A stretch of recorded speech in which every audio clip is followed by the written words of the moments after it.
Good afternoon, Ian Boddy. Hello there. Are you enjoying the weekend so far? Yes, it's been great. I think the last time I played a full concert in Birmingham was 1982, so it's quite a while since I've been down here. Right. So it's nice to return. Have you any last-minute preparations for today? No, everything's set up. I've done a lot of concerts over the years, so I kind of got a routine. I know what to do. The gear gets set up, power cables are in, all the jack-to-jacks are in, the patch cords are in, everything seems to be working fine. Done the sound check, I'm all ready to go. Right, good stuff. What do you find most special about getting up on the stage and performing? That's an interesting question. There's a level of excitement that you can get on stage, knowing that in some ways you don't have the safety net of being in a studio with stop and record things again. You've got to play how you play on that day or night. It'll never ever be quite the same again. So it does have an extra bit of excitement. And of course the audience appreciates, or you hope they appreciate what you do, which of course feeds back to how you feel. So it's one of the life's most wonderful experiences. So, if it is okay with you, I'd like to go right back to the beginning. I understand, like a number of us, Tangerine Dream was an inspiration. Do you have any particular track or album that stands out? There's probably two tracks. I first heard Mysterious Semblance at the Strand of Nightmares, I think on the Alan Freeman show on BBC One on a Saturday afternoon. Can you actually imagine that being played now? And I'd never heard anything like that. Just nothing. It was like music from a different space or planet. The other one was Clive Schultz, Time Wind, Bayreuth Return, the second side. And there was a little local radio show in the northeast of England called Bridges, I think. And it played the last 10 minutes at 1 o'clock at 1 o'clock at night. I just heard these last 10 minutes floating away. The guy didn't even say what it was called. I think it's the only time I've ever phoned a radio station to find out the name of a track. Those two tracks really turned me on to the possibilities of what you could do with synthesizers. Was it listening specifically that made you curious and interested in starting out for yourself? Yes and no. I was very good at art when I was at school, and science as well. So all the people who knew about these things said, "Oh, you must go into science, do a degree in science." I actually did a degree in biochemistry. But if you're good at art and you are a creative person, you need to do your art. So I continued doing art in a screen print at a place called Spectra Arts Workshop in Newcastle upon Tyne whilst I was doing my degree. And I had listened to these pieces of music, and I mentioned to a friend how cool I thought they were, and he said, "Well, where you're doing your screen prints, you do know upstairs there's a sound studio with some of the gear that Tangerine Dream and Clive Schultz use." "Oh," I said.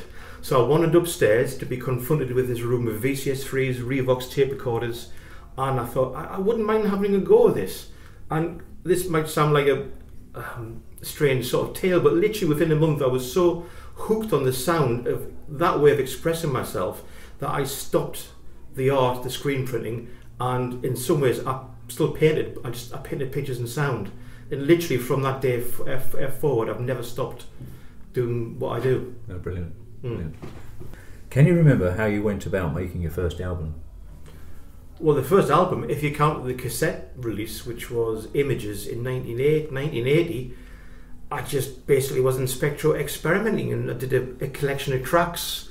Two of them were using tape delays, where you have the tape going between two Revox tape machines, a bit like discrete music by Brian Eno. Others were shorter tracks. One was almost like a little synth pop thing. So I didn't really quite know how to piece together a good flow of tracks, but I just came up with a few ideas.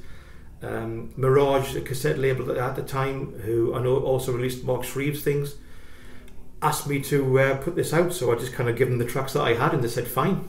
There wasn't really that much thought at that point in time. Different world. Yes, it was. I mean, we didn't really know what we were doing. We experimented a lot, but it seemed like the right approach at the time. Just to fly with the seat on the seat of your pants and see what happens. So, how do you feel about accomplishing your own music? How do you mean? Well, I mean, you've finally finished an album. You've actually created something. So, kind of how here it is. Yes, Now, okay, I suppose it's the apprehension of... Well, you use the word finished. This is the important thing. Okay. I know lots and lots and lots and lots of people who double in doing sound and using synthesizers or even other instruments. It's the finishing something off. Often that's the hardest part. There has to come to a point, and you, after a while, you just use your instinct. You have to say, right, that's it. It's finished. I'm putting it out into the world, because once it goes out into the world, really it isn't yours anymore. It then becomes owned in a way by all the people who listen to that, and each person will have their own opinion, or they'll like it, or they'll get their own things out of it. You no longer have any control over it. So you get used to that after a while, but at the beginning it's quite a scary thing, that, because people might misinterpret what you've done or not get what you've done, but you've just got to get used to that. But finishing is very important. Lots of people mess around and keep adding things and never put things out. There's nothing I've ever put out that I'm not happy with. Obviously, looking back, I might have done things in a different way, but the point is I did them when I did them. I might not have had skills or technology that I have now. So it's always a nice feeling to get something out and then start to get feedback and see what people's opinions are. I also understand that wanting to create your own music is not imitating the artists they inspired, but also showing them what they made you want to do. I think you can always be influenced by people. Obviously, some people do try to copy certain styles of any kind of music. I mean, certainly in the electronic world that we exist in, this Berlin school period of Tangerine Dream seems to be a holy grail that a lot of people still try to imitate, and really there is no point. They did it so much better than anyone else, especially the classic albums. And obviously at times I put those elements into what I do, the most obvious one being when I work with Mark Shriver's Arc, yet we still have our own take on that. I've always liked to push things forward. I've always liked to work with other people. I've always liked to mix and match things. I also like to ask the question, what if I did this with this, or this combination of things? So I also like to try new ideas. When you embarked upon your musical career, did you know which instruments you'd require from the start? No. Obviously these things are expensive, so when I was at Spectra I was very fortunate to have the use of a couple of VCS3s, which are obviously quite expensive instruments. I do own one now, which I picked up cheap in the 1990s. I dread to think what it would go for now. So sometimes it's governed by what you can afford, of course, and in some ways it's not so much about what you've got, it's what you've got to say. The ideas are the most important things. I'd much rather hear a piece of music that's inspired, played on relatively modest equipment, than something which has nothing to say, no ideas, on very expensive equipment. But obviously the technology does help you express what you need to do. Sure. As time has gone by, I'm gathering a lot of equipment has been and gone, but has there been anything retained from the early days, even things you've regretted parting with? Well, the thing I've regretted parting with the most was a Space Echo. I wish I hadn't sold that, because the tape echoes are being used quite a lot these days, and it does have a very special sound. It's quite a lo-fi sound, and you can't really reproduce it very easily any other way. But I own a VCS3. It wasn't one of the ones I used at Spectra, but when I got a chance to buy one in the 1990s, it was the first synthesizer I ever played. If anybody not quite sure what a VCS3, it was often used by the Radiophonic Workshop, the Dalek's voice, it was probably used for those. It's a weird kind of L-shaped synthesizer with this little pin matrix board, which you put pins in rather than patch cords, and it has a very, very cool sounds. I've actually also got the Roland System 100M that I bought in 1982 that I used on the climb. I've still got the original five modules I bought from that. So if it's good, it's good. It just doesn't go out. It doesn't really stop being good. It just always is good. And have you any wants or needs? Do I have it? Relating to electronic music or personal? No, I've got more than enough gear. Obviously, I'll buy new gear as time goes by, but I've got enough to get on with what I need to do at this point in time. Obviously, things come along which are quite nice. In my professional work, where I work for films and TV documentaries, the sample libraries that come out, especially orchestral ones, as they get more advanced, that's like a tool that I need to purchase to actually help me do the work I need to do. But in terms of synthesizers, there's nothing that I'm really desperate to buy in the short term, no. Okay. So over your musical span, you've collaborated with many artists. When did the idea of collaborating begin? Right from the very early days, I think when I was first at Spectro, that friend who told me about the sound studio, I did some work with him. So that was like from day one. And then in the 1990s, I started to work with people like Ron Butts. I did an album with him, Andy Pickford. I did an album with Mark Shreve. And then once I formed Din, I even expanded that further. And perhaps you'll be talking about Din in a few minutes, so I'll not talk about that right at the moment. We will. We'll talk about Din. Yeah. Well, yeah. I mean, obviously, it's one of the reasons I set up Din was to have more collaborations with musicians throughout the world, because every collaboration gives you something new. I've been doing this now for almost 40 years. Professionally for 15 years. It's important to keep it fresh. Has each artist you have worked with been an interesting experience? Have you learned anything from working alongside them? Well, yes, everyone I've worked with, I choose very carefully who I work with. Everyone's been good. Everything has taught me something new. Robert Rich, for example, in the States, Marcus Reuter, the German touch guitarist. Those are guitarists who, well, Robert plays keyboards as well, but he has his lovely pedal steel guitar sound. Just come up with ideas that we would have never thought of beforehand. It's not as though we planned everything beforehand. We come and start working, and these new ideas just come out that would never have been formed if we hadn't worked together. Coming back to Robert Rich, what was it specifically like working with him? Well, it was great. I met him a couple of times at the NAMM show in Los Angeles when I was working for Akai. I worked for the sampler company Akai for a while.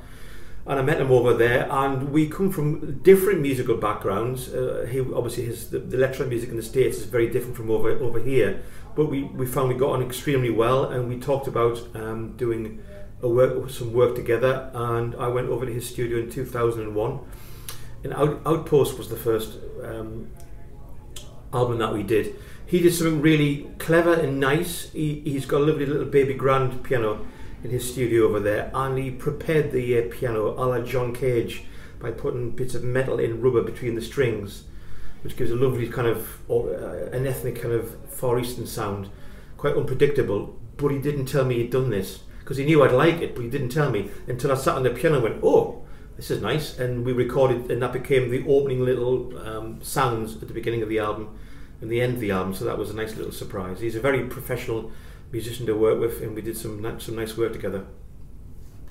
And speaking with Andy Pickford recently, he was curious to what you recollect and think about the album Symbiont.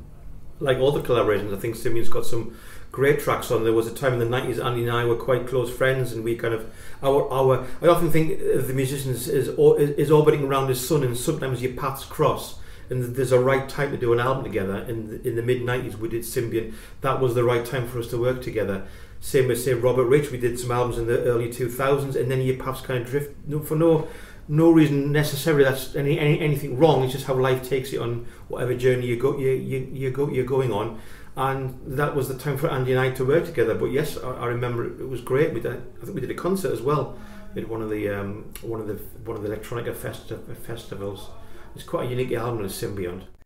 I was first introduced to music in 1993 with the release of The Uncertainty Principle. It was either the CD services or an independent store in Derby that would have circulated a mail shot with reviews. What would you say about the importance of these outlets before the internet in supporting artists like yourself? Essential. I mean, if it wasn't for, I think it was Les May down in Derby, who's no longer with us, unfortunately, as far as I'm aware, and Dave Shoesmith up in C&D Services, later Dave Law, of course, abroad. There was Yorga Q Records, there's Ronic Groove. All these guys were essential in effectively establishing our scene. Without them, it wouldn't be the scene it was, or is. Bringing things up to date, I see there is a lot of energy and vibrancy in the music. This seems to be a reflection that you're retaining your youth. I'm getting older, that's for sure. Music, if you're a composer and you're a musician, it's basically something you have to do. You can't not do it. If you really are a musician or an artist, you can't not do it. You might as well say don't eat or breathe. You have to do it. You have to create. But to keep it fresh, I've already talked about the collaborations. That's one way of keeping it fresh. Another way actually is just to take risks. For example, I did the Tone Science album a few years ago, which were these big self-generating analog only patches, which I'm sure confuse some people, but I know other people really like that kind of thing. And that harks back to my experimental days at Spectra, which you can never recapture in a way, because the first time you do all these things, the first time you get tape echo or do a tape delay, or you get the VCS3 to do these wonderful sound effects used by Tander and Vimo Schultz in those days, you can never quite recapture that, just the same as you can never quite recapture your youth. And in a way, you shouldn't try to recapture your youth. It's kind of like a sad approach, because you never can. But it's important to keep working on new ideas, not to go stale. And it can be difficult. You can get into habits, and some things work, and a lot of bands, especially if they have a large amount of success, get sucked into this trap of then they have to do the version 2 of the album or the version 3. It's a safe route. But I'm at a point where I do make enough from what I put out, but I'm not trapped by having to sell a certain number of records to make a living. I also, because I do music for TV, films and documentaries, I get a steady income from there, so I can afford to take risks. Not huge risks with financially, but enough of a risk with, say, the tone science thing, and see how it goes. And that's a way of keeping fresh. And also playing live, of course. As you get older, it's tempting to say, oh, it's too much hard work, I'll just stay at home in front of the fire. And there is a day in the future when probably you'll have to do that, but it's not today. Mind you, Wolfgang was 70 last night, and he's exactly. Yeah. Good for him. Yeah, good for him. I also noticed with your music, it's still diverse while sitting in a subgenre of electronic music. Is there a trick here, or is there your curiosity to push boundaries? Well, I've got, in some ways, I've just been talking about taking risks and trying different styles. That can be a positive and a negative thing, because obviously sometimes the listeners might quite not know what I'm going to do next. Obviously there's certain strands, so when I work with Mark Shriver's Arc, it's kind of in the Berlin school style, although we do push the edges a bit. When I work with Marcus Reuter, say, we can get a bit more experimental from a melodic and harmonic point of view. He often pushes the boundaries. We use unusual scales, like the Messiaen scales we use on the Dervish CD. We use the symmetrical scales, so that was quite a technical, classical approach we took, even though it was a guitar and electronic album. The tone science thing I've talked about already, the original tone science album, that really went on a limb. My own stuff has changed over the years, so no two albums I do are exactly the same, but obviously there'll be certain strands there, but there's multiple strands, so it depends. I hope there's always a surprise. And certainly when I play live, for example, I like to take people on a journey, so the music rises and falls. Quite a classical approach in a way. I like things to get quiet, then loud, then soft, then dark, then bright. There's a journey through different soundscapes. I don't like just a continuous drift. And beyond the music, but certainly linked, is an astute business mind in moving forward and making a living in the industry. The DIN label, producing music software and subscriptions. It seems like you are certainly someone pioneering and recognising pitfalls in the future. Or did these things just occur without paying too much attention? It's a bit of a cliche that if you're an artist, you shouldn't be good at the business side of things. And in a way, of course, the business side of things can get in the way of the time you need to do your art. But actually, for me, the practical living in the real world situation, it's actually a really good advantage to be good at the business side of things. I did work for Akai for 12 years. I was their main sales rep at one point, so obviously I was trained from a business side of things.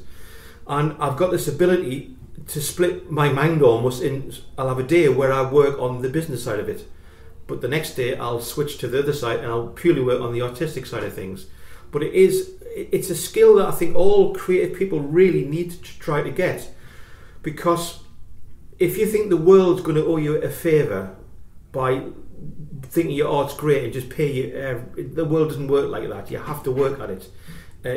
No matter how glamorous any musician's job or artist's job is, it is still a job. It's a very cool job, of course, but it's still a job. And if you don't work hard, you won't get results. I think TV shows like The X Factor and that these days, people, just younger generation, possibly think they can just turn up, sing once in front of Simon Cowell, and that's it. They're set for life, and there's a handful of people that's happened to.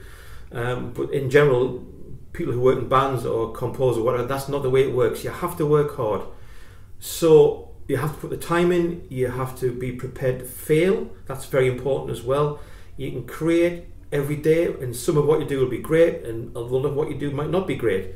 You have to have the instinct to know which is which.